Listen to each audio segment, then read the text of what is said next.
Respublikanı təqdim etdik sizə fərqli yollarda. Burada heyvanları gördük və ondan çıxış edərək Xalça Muzeyinə də gözəl bir keçid elədin. Mən isə istəyərdim ki, deyim, qədim zamanlardan indiyə qədər bir çox insanlar da heyvanlara xüsusi rəğbətlə yanaşıblar, xüsusi məhəbbətlə yanaşıblar. Onların çulları var ki, biz bilirik ki, heyvanları qorumaq üçün xüsusi çullar.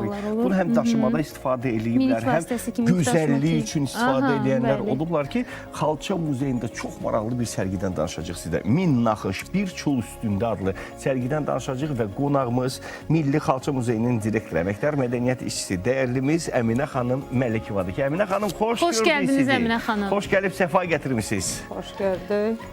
Azərbaycan televiziyasının efirində günə davam deyib sizi dəvət etdik və bu sərgidən istəyərdik sizinlə bərabər danışaq. Çünki siz burada olmayanda da biz Xalça Muzeyindən danışırıq. Və çox sağ olun ki, bizim müxbirimiz də sizə yaxınlaşarkən sujetlərimizdə siz özünüz onları qəbul edərək o Xalça Muzeyinin fəaliyyəti ilə bağlı geniş məlumat verirsiniz. Bu bizi çox sevindirir ki, bu bizim milli sərvətimizdir. Bunu qorumaq lazımdır və unikal memarlığı ilə bütün Azərbaycan deyil, dünyanı heyran edən Milli Xalça Muzeyindən danışırıq və yeni sərgi. Xoş gördük, buyurun.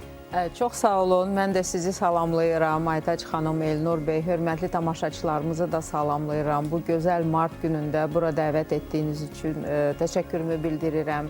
Azərbaycan Milli Xalça Muzeyi siz qeyd elədiyiniz kimi dünyada ilk təsis edilmiş, ixtisaslaşdırılmış xalça muzeyidir ki, 1967-ci ildə, məsələn, mart ayında, 13 mart tarixində Nazirlər Kabinetinin qərarı ilə yaradılmışdır və 1972-ci ildə bizim muzeyimizin ilk ekspozisiyası ilk dəfə ziyarətçilər üçün açılmışdır.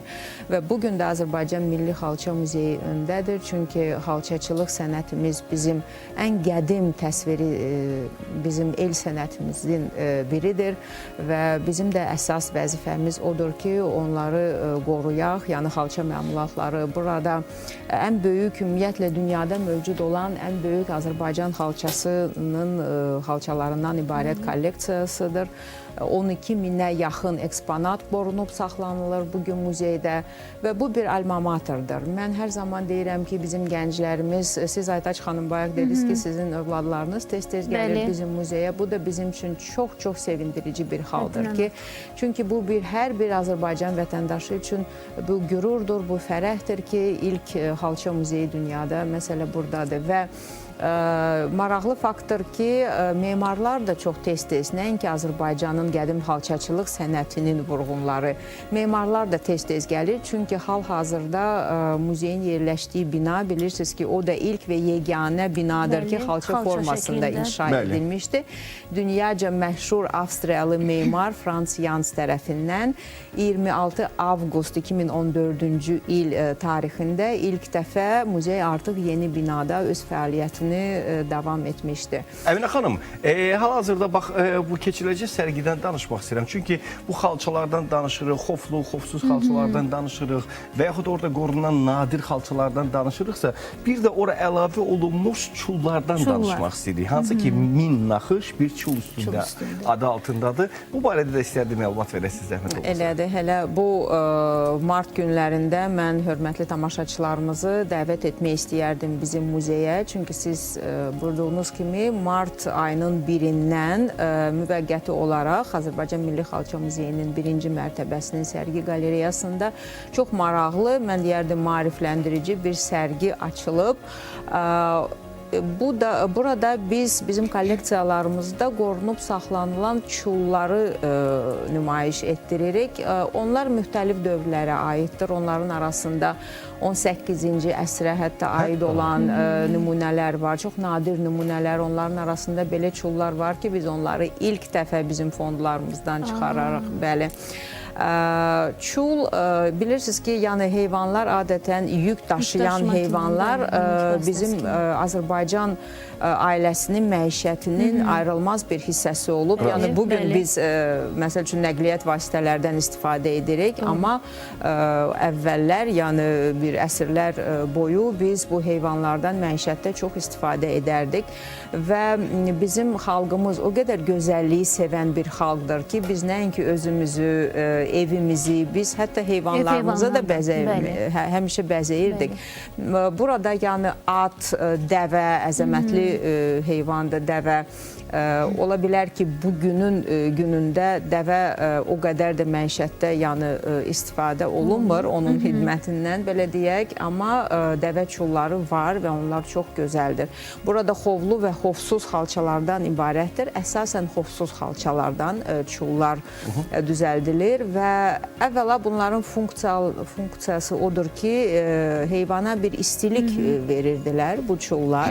İkincisi də ki, gözəldir. Adətən bayramlar bir bayramlıq, hansısa bir gənc qızın, xanımın evinə bir bayramlıq aparılanda o dəvənin üzərində aparılardı ya da ki atın üzərində aparılarlardır. Və bu sərgidə də 25 25 çul nümunəsi təqdim olunur. Bəli, 25 çul təqdim olunub. Hansı bölgələrə əhatə edir o 25 çul? Əsasən Qarabağ, Şirvan, Şəki və Bakı zonasına aid olan çullardır. Və naxışlarda nələr orada görünür? Əminə xanım, bizə çox maraqlıdır ki, o naxışlar nədən xəbər verir? Çünki biz bilirik ki, xalçalar üzərində olan və toxumalar üzərində olan naxışlar bəzən bizə həmin o tarixdən danışır. Siz düz deyirsiniz. Adətən bu naxışlar bizə çoxlu mesajlar, bizim əcdadlarımızdan bugünə qalan çoxlu mesajlar verir. Ona görə, yəni mən bütün sirləri burada açmaq istəmirəm. Bu da bir səbəbdir ki, bizim ziyarətçilər, bəli, amma maraqlı naxışlar var. Əlbəttə ki, adətən burada flora və fauna mənalı naxışlar var. Bilirsiniz, bugün məsəl üçün bizim hörmətli toxucular hansız dəstgah üzərinə keçəndə və xalça toxumağa başlayanda adətən onların artıq bir çeşnisi var. Onlar bu çeşni üzərində işləyirlər. Amma gəlin təsəvvür edək ki, bir 100 il, 150 il, 200 il bundan əvvəl yalnız toxucunun fantaziyasından istifadə olunurdu və o bir xalçanı, yəni xalça toxumağa başlayanda burada əlbəttə ki, bizim təbiətimiz, Azərbaycan xalçası o qədər rəngarəngdir, o qədər rəngarəng, füsunkar rəng çalarları ilə seçilir. Dünyanın bir çox ölkələrində xalçaçılıq sənəti mövcuddur. Amma tam əminliklə deyə bilərik ki, Azərbaycan xalçası öz rəngarəng, öz füsunkar rəngləri ilə çox seçilir. Bu da ki, çünki xalça bir təbiətin bir məhsuludur. Keçən il Azərbaycanda bilirsiniz ki, noyabr ayında COP29 kimi müntəşəm bir hadisə və biz orada bizə gələn, muzeyə gələn ziyarətçilərə də çalışdıq, onlara bir mesaj verək ki, hərdən insan xalçaya baxır, onun gözəlliyinə heyran olur və bu insan üçün xalça sadəcə bir interyerin bir hissəsidir. Amma ola bilər ki, çox adam bilmir ki, onun ümumiyyətlə necə mürəkkəb bir prosesdir və bu proses də bu ekosistemin bir hissəsidir. Özü bir ekosistemdir. Çünki xalça hardan başlayır? Qoyunu 2 dəfə ildə qırxmaq lazım idi. O da qoyunun sağlamlığına lazım idi və əlbəttə ki, bu yun toplanılırdı.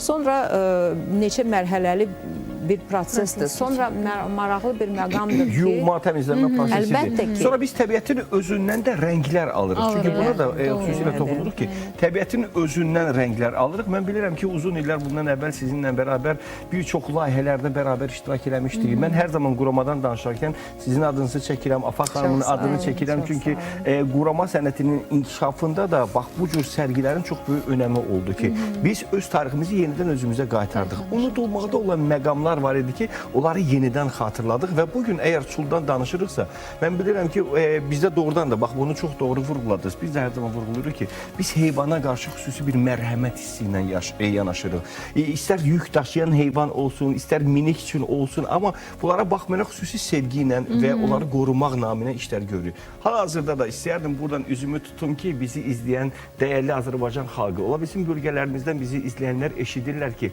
sizdə qədim tarixə malik olan çullar varsa, Milli Xalça Muzeyinə gətirə bilərsiniz, təhvil verə bilərsiniz. Ən azından sərgidə iştirak etməsi üçün məlumat verə bilərsiniz. Sonra təbii ki, onu sizə geri qaytara da bilərlər. Amma əsas odur ki, biz bu nümunələri itirməyək, bu nümunələr yox olmasın. Bunu görək, gələcək nəsilləri ötürək. Və varmı ki, yeni gənclərimiz, xalçaçılıqla marağı olan gənclərimiz də bax bu cür sərgilərdən yararlanaraq bu cür nümunələr təqdim etsinlər, toxusunlar, çulla bağlı. Ən azından bu peşəyə yələmək istəsinlər. Çünki siz az öncə Kopu vurğuladınız. Orada bir stend var idi.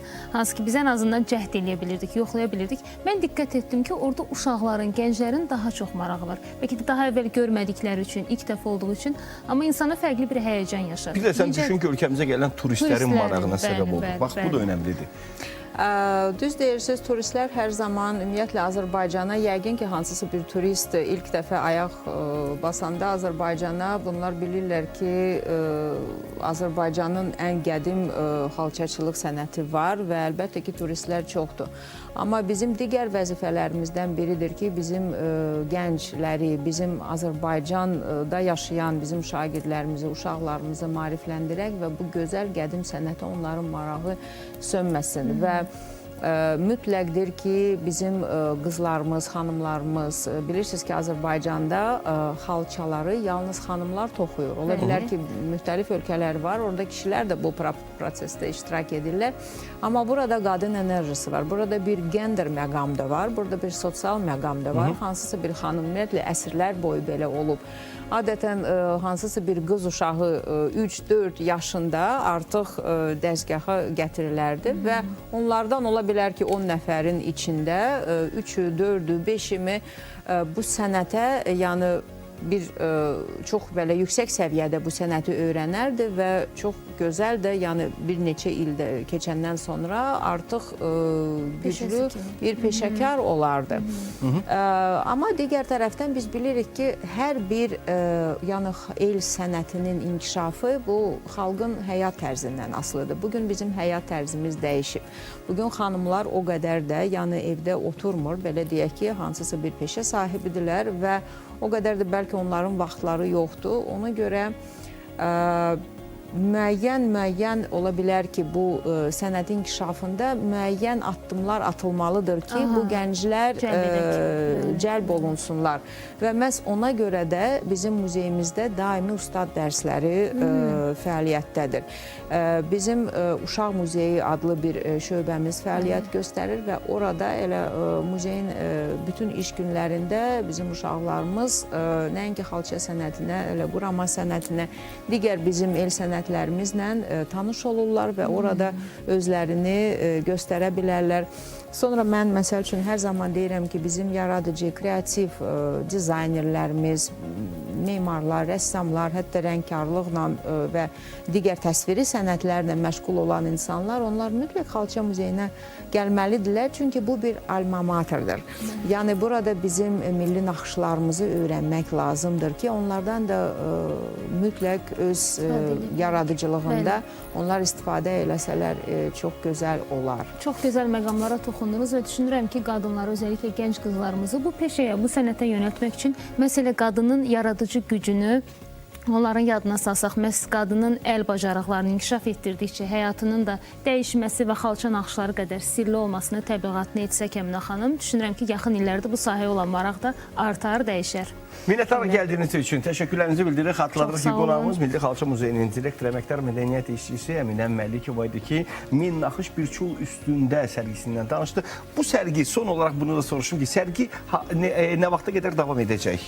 Bu sərgi mart ayının sonuna dək davam edəcək. Mən bilirəm ki, bizim hörmətli tamaşaçılarımızın bir neçə bizim bayram günlərimiz olacaq, asudə vaxtımız daha çox 18 olacaq. 18 gün bayram günüdür. Bu da bir gözəl fürsətdir ki, muzeyə gəlsinlər. Çünki muzey açıq olacaq, bütün bayram günlərində muzey açıq olacaq və bizim də əməkdaşlarımız da yəni çox böyük məmnuniyyətlə sizi orada qəbul edib, sizə bizim ekspozisiyalarımızla tanış edəcəklər və dediyim kimi ustad dərslərinə də keçə bilərsiniz. Minnətdarıq gəldiyiniz üçün bax bu məlumatları da təqdim etdi. Lətif Kərimovun qoyduğu bu ənənə davam etdirilir. Xalçanın öyrədilməsi, naxışlarının öyrənilməsi, bu bizim milli kimliyimizdir. Naxışlarımız, xalçalarımız və bölgələrimizdə olan insanlar, əgər sizin hər hansı bir xüsusi layihələriniz varsa, xalça nümunələriniz varsa, Milli Xalça Muzeyinə təqdim edin onları, qorunsun, saxlanılsın, əsillərdən əsillərə ötürülsün ki, bu da bizim tariximizin yaşaması deməkdir və əmin ola bilərsiniz ki, Milli Xalça Muzeyi həmin o xalçaları göz bəbəyi kimi qoruyaraq, onları təkcə Azərbaycanda deyil, bütün dünyaya tanıdırlar və bu istiqamətdə də xüsusi layihələr həyata keçirdirlər. Bax, bunu söylədik sizə. Əminə xanım, bir daha minnətdarıq gəldiyiniz üçün çox sağ olun. Qısa bir fasiləyə ayrılacaq, fasilədən sonra yenidən qarşınızdayıq.